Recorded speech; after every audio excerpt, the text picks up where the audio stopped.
Vay vay vay, ister mangalda, ister fırında, ister airfryer'da, isterseniz uzayda, isterseniz yerin altında yapabileceğiniz müthiş bir kanat marine terbiyesi yapacağız. Ama bunun için bakın burada 1 kilo 600 gram var. Parayı kıydık. 3 kişiyiz şu anda. Brezilya Ligi'nden Vasco da Gama maçını seyredeceğiz. 3-3.30'dan olmuyorsam. Şu anda saat 12.30. Bugün biraz erkenciyiz. Kanatlar şurada sırasını beklesin.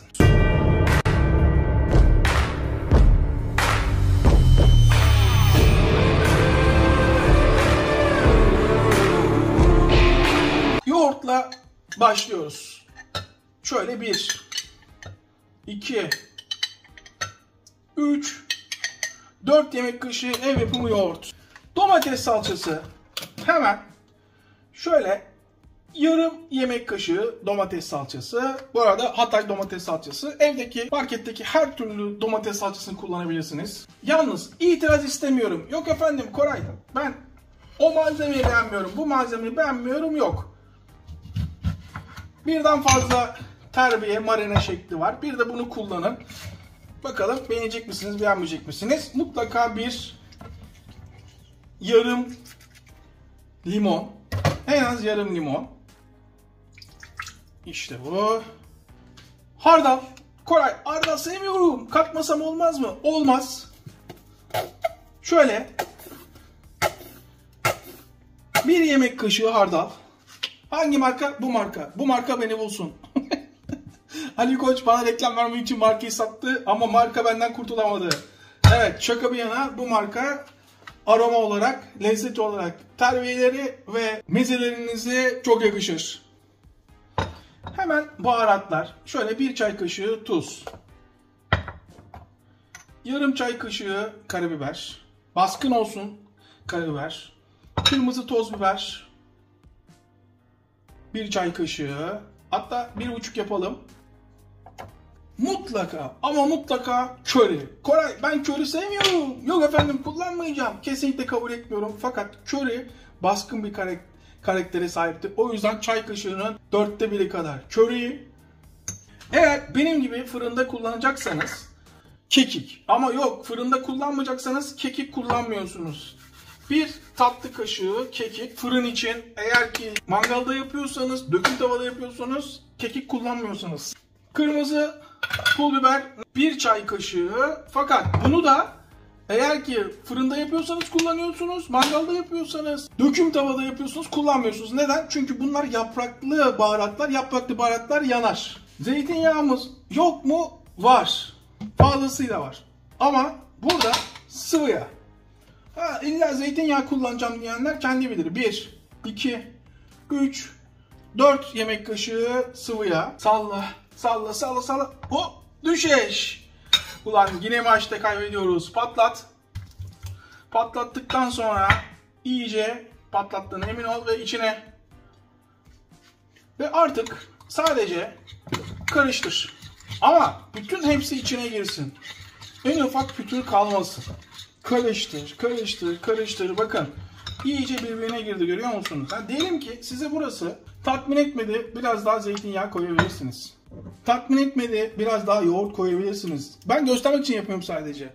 Sanki bazı şeyler Allah'ın kuralı gibi sözünden çıkılmıyor. Gerek yok, mutfaktayız. Damak tadınıza göre, şartlara göre şekil alabilirsiniz.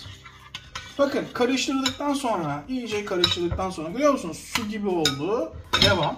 Şimdi tavuk olduğu için hemen bir kesme perdesi kullanacağım. Tavuğu yıkamıyorum, dikkat ederseniz. İsteyen yıkayabilir demiyorum, tavuk yıkanmaz. Şöyle birer çizik atalım. Tamam mı? Atabildiğimiz kadar. Bu arada bizim kanatlar da çok büyük değil. Sonra içine. Bu arada Yeni Mahalle Bakırköy'den Altınel'den Pub iyice küçüldü. Berke, bu kanatlar nedir oğlum? Hakan Bey. Bu arada çok uygun fiyata iş yapıyorlar. Aklınızda bulunsun. İsterseniz bir ziyaret edebilirsiniz. Yeni Mahalle diyorum bak. Dikkat edin. Bakırköy merkezi demiyorum. Hemen içine çift kemikli ve tek kemikli şöyle 800 gram kullanalım. Evet. Bunlar da dolaba.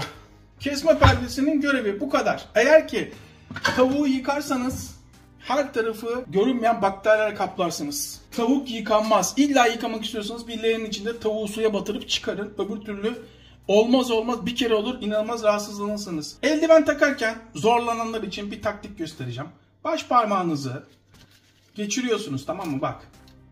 Daha sonra elimi içeri doğru geçiriyorum. Ve görüyor musunuz? Hemen bir saniyede içine geçti. Hiç uğraşmadım. Basit ama etkili. Müthiş bir sos olduğunu zaten işi bilenler anlıyordur. Yorumlardan çok da nadir olsa ya bu sosları yapıyoruz, ondan sonra kızartıyoruz mangalda veya şurada yanıyor. Zaten sıfıra sıfır yanmaması mümkün değil. Zaten o mangalın tadını almalı. Nasıl olmaz? Yakarsın Arjantin tarzı mangalı. Direkt kızartmazsın. Isısıyla kızartırsın. Sonra bir ateş verirsin. O zaman istediğiniz gibi olur. Ama bizim Türk damak tadına göre, Türk mangalına göre bunlar kızaracak. Hatta yanar gibi olacak. Şimdi devam ediyoruz. Hemen de kızartabilirsiniz. Yağda müthiş olur. Fırında muhteşem olur. Yapışmaz tavada güzel olur. Döküm tavada harika olur.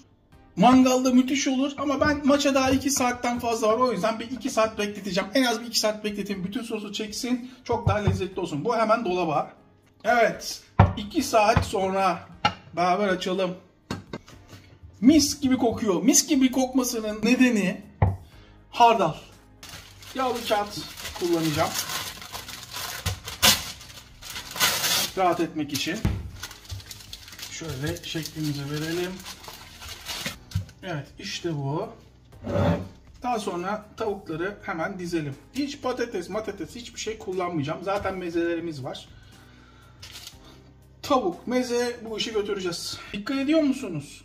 Çift kemikli, tek kemikli bu tarafa bakıyor. Çift kemikli, tek kemikli, çift kemikli. Tek kemiklerin yönünü görüyor musunuz? Böylece çok daha yer kazanıyoruz.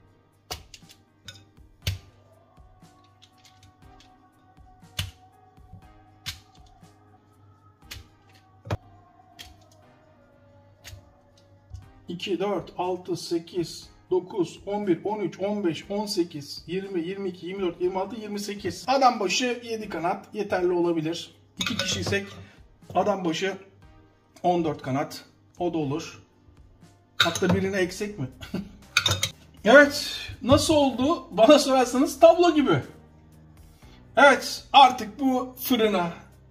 Devam edin. Bana bakın. Ne bekliyorsunuz? Fırına. Bulaşıkları yıkayın demedim. Beni takip edin sadece. 200 derece 60 dakika kanatlar kızarana kadar. Nar gibi kızarmış, farkında mısınız? Hemen şunu bir tabaklayalım. Şöyle bir tabaklayalım şunu. Şöyle pancarlı bir salata. Salataya takılmayın. Evde yapılmış bir salata. Bu pilava mutlaka takılın. Patlıcanlı pilav. Bakalım kızarmış mı, kızarmamış mı? Nar gibi.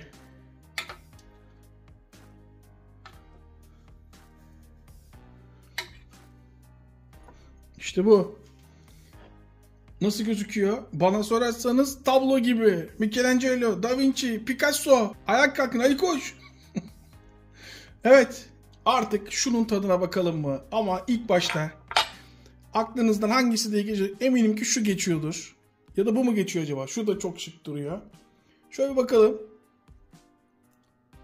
Nar gibi kızarmış. Şunu da bakalım. Nar gibi kızarmış. Hemen şöyle bastırırsınız. Bastırırsın. Şu şekil açarsın. Burası nasıl kokuyor biliyor musunuz? Açın ağzınızı. Şunu mutlaka bir tadına bakın. Öf. Dur. Anlayamadım. Şunun bir kere daha tadına bakın bakalım tek kemikli. Sadece 30 saniye.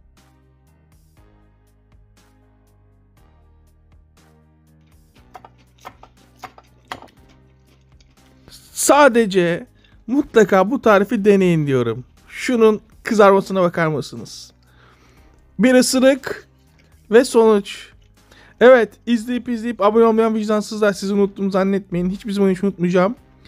Hepimize yine sağlık. Zeki Müren yanılmış olamaz. Elbet bir gün buluşacağız. Tekrardan herkese selamlar. Afiyet olsun.